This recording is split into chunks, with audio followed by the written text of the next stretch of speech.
Alright, so we are talking about chemical equilibrium this week. So let's dive right in. The big overarching concept that's going to drive what's going on in this lab is this thing called Le Chatelier's principle and the concept of equilibrium. So if we have this totally generic reaction going on, when we're in a state of equilibrium, we're saying that the products and the reactants are both present and they're not changing anymore. We have a rate of the reaction moving forward, but we also have some products turning back into the reactants. And what's happening in this state of dynamic equilibrium is that the rate of the forward reaction is equal to the rate of the reverse reaction, and so there's no net change happening. And so this reaction has gone and it can sit for days in a beaker, but the concentrations are not going to change of any of these chemicals. Now, Le Chatelier's principle, which we're actually going to play with this week, is talking about how when any system at equilibrium, right, so it's pretty much reached its end point of the reaction and everything's moving this way at the same speed it's moving that way, when that system is subjected to a change, that can be in concentration, temperature, volume, or pressure, the system readjusts itself to counteract the effect of the applied change. So what does that look like? Again, we have our generic reaction right up here. If I add in a bunch more of reactant A, okay, the equilibrium will shift and make more products, C and D, to quote-unquote alleviate the strain on the system. Right, so another way of talking about Le Chatelier's principle is saying that the system will try to alleviate whatever strain you put on it. Whatever stress you put on it, it's going to work to remove that stress. So in exactly the same way, if I add more C or D, my products, I would have the exact opposite effect and more reactants would be formed because I added a stress by adding a bunch of this in, so it shifts away from that stress. The same thing works if I take it away. If I were to take away all of the C that was in solution, I would have like a hole here where C should be, and so the reaction will shift this way and form more products to fill that hole, right? This also works for exothermic and endothermic reactions. So with an exothermic, I produce heat, and so heat shows up over here. With an endothermic, heat shows up in the reactants because I need heat to make the reaction go. And so adding heat to an exothermic reaction is going to form more products, or form more reactants. I'm sorry, I misspoke. If you add heat to an exothermic reaction, it shifts it back this way, and you form more reactants. However, if you add heat to an endothermic reaction, it shifts it away from it into the products. So there's a key difference between exothermic and endothermic. Alright, so with that being said, that's really all the background we need to do this lab. We're going to talk about what we're going to do. We're going to have 4 different systems that we're going to mix in test tubes, and we're going to add different things to them, or do different things to those systems to see how the equilibrium shifts. Right? So in the very first system, we're going to look at the temperature effects on this equilibrium system by mixing test tubes with hot water or cold water baths. So we're going to put copper ions and bromide ions in test tubes together, right? And this reaction is going to happen. Now, if it's shifted more towards the copper side, it's going to be a blue color, and if it's shifted more towards the product side, it's going to be a yellow color. So what we're going to do is we're going to mix 15 milliliters of this solution that'll be in the cart with 5 milliliters of this solution that'll be in the same cart, and we'll just mix them, and then we'll put that into 3 different test tubes. Right? So we'll have 20 milliliters, we'll split that evenly into 3 test tubes, and we'll test it for temperature effects. Basically, we'll put one test tube in ice water, we'll put another test tube in hot water, and we'll leave another one at room temperature just as a positive control, so we know which way it shifts in the heat, right? Because we always have to have a control. So if it turns more yellow, we know that it has shifted towards the products. If it turns more blue, we know that it has shifted towards the reactants. And so we're going to mix these, let them sit, we'll see what happens, and then we'll record what adding heat has done to this reaction. That's all we're doing for the first step. The second one, we have a little more complicated system, but it's the same exact idea. Over here, the reactants are yellow from this iron, and over here the products are a red color. So now we're going to look at how the equilibrium shifts when we add different chemicals to the system, not just temperature, right?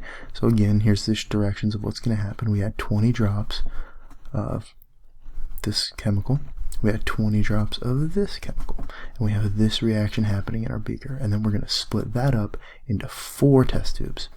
One is our positive control, the other one is going to get 20 drops of here, the other one's going to get 20 drops of this, and the other one's going to get 20 drops of this. 3 separate test tubes, one gets these, one gets that, one gets that, and we're going to see the effect that equilibrium has on it. So we're going to add this to our beaker, to our test tube that already has this, and we should see a shift in the equilibrium. We should be able to determine, has it shifted towards the products or has it shifted towards the reactants. Same with all 4 of these. Again, we're just going to observe what we see, and we're going to move on to the next one. This one is ionization of a weak base. You have this situation where you have a weak base interacting with water, forming hydroxide ions. Phenolphthalein is an indicator that we're going to use. When it's in a basic solution, it's going to turn pink. But in acidic solutions, it's going to be clear. So basically, if we have a bunch of OH minus, that's going to be a basic solution. So if it's pink, we know we formed a bunch of OH minus, right? And we've shifted towards the products.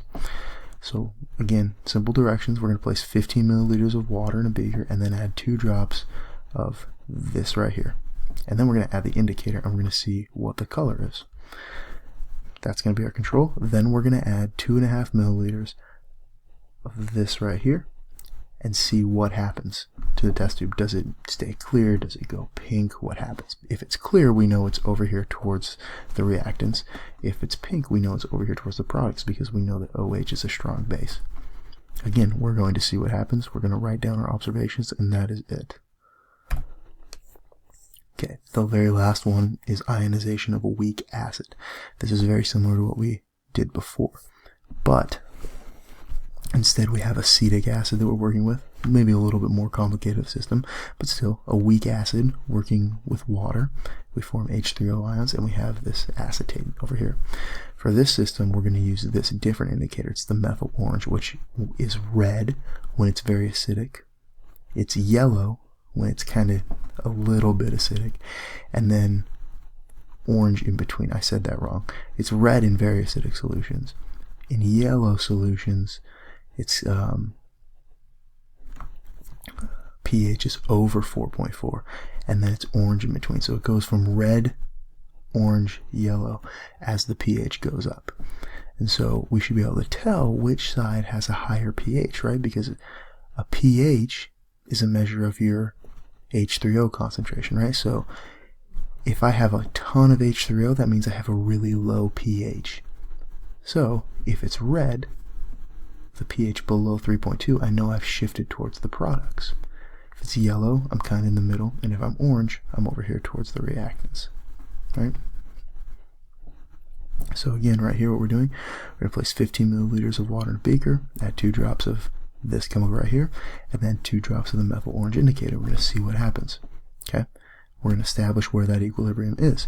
Then we're going to add 5 drops of this chemical right here to the second test tube, and we're going to see, does it go red, yellow, orange? What happens to it, and can we determine which way it goes? Right? Again, all we're going to do is just to see what happens, observe what happens, and record what happens. As far as data collection goes for this lab, all you're going to do, this is a generic thing, this is an equation that is in the handout. We're not doing this one, but this is just an example that they give. Same deal, you have pink color over here on the reactants, blue color on the products. You're going to want to have a table like this in your notebook.